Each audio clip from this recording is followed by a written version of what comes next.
சிறுவர்களுக்கு எதிரான வன்முறைகள் குறித்து தற்போது சமூகத்தில் பரவலாக பேசப்படுகின்றது. இது தொடர்பில் விழிப்புணர்வூட்டும் செயற்திட்டத்தினை நாம் முன்னெடுத்திருக்கின்றோம். வரையறுக்கப்பட்ட கேபிட்டல் மகாராஜா நிறுவனத்தின் சக்தி, சிரசு மற்றும் நியூஸ் வெஸ்ட் ஆகியன இணைந்து சிறுவர்களுக்கு எதிரான துஷ்பிரயோகங்கள் தொடர்பில் சமூகத்தில் விழிப்புணர்வை ஏற்படுத்தும் வகையிலான செயற்திட்டம் ஒன்றை இன்று கிளிநொச்சி மற்றும் காலி ஆகிய மாவட்டங்களில் ஆரம்பிக்க உள்ளது. கிளிநொச்சியில் இருந்து இது தொடர்பான தகவல்களை வழங்குகின்றார் எமது அலுவலக செய்தியாளர் ராசலிங்கம் ரவிரகு.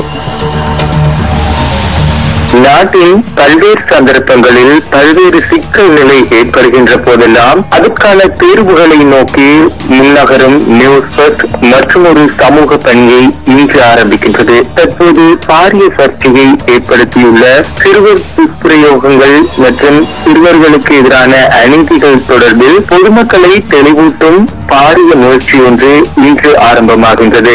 இன்று மாலை 4 மணியளவில் கிளிநொச்சி சாந்தபுரம் விளையாட்டரங்கில் எங்களுடைய இந்த முயற்சியின் ஆரம்ப கட்ட அங்குரார்ப்பண நிகழ்வுகள் முன்னெடுக்கப்பட இருக்கின்றன. குறிப்பாக எங்களுடைய இந்த மகத்தான சமூக பணியில் சட்டம் மற்றும் ஒழுங்கு, சிறைச்சாலைகள் மறுசீரமைப்பு ஆகியன ஒன்றிணைந்து எங்களோடு கைகோர்த்து இந்த சமூக பணியை முன்னெடுக்க இருக்கின்றது. குறிப்பாக சிறுவர் பாதுகாப்பு அதிகார சபை, போலீஸ், மாவட்ட மற்றும் பிரதேச செயலகங்கள், கிராம உத்தியோகஸ்தர்கள் மற்றும் சிவில் அமைப்புகளுடன் கைகோர்த்து நாட்டில் உள்ள 25 மாவட்டங்களிலும் இந்த தெளிவூட்டல் நிகழ்ச்சி இடம்பெற இருக்கின்றது. எங்களுடைய இந்த மகத்தான சமூக பணிக்கு அனைத்து சொந்தங்களுக்கும் அன்போடு அழைப்பு விடுக்கின்றோம். தொடர்ந்தும் இது தொடர்பான தகவல்களை வழங்குவதற்கு நியூஸ் குழாமினர் தயாராக இருக்கின்றோம்.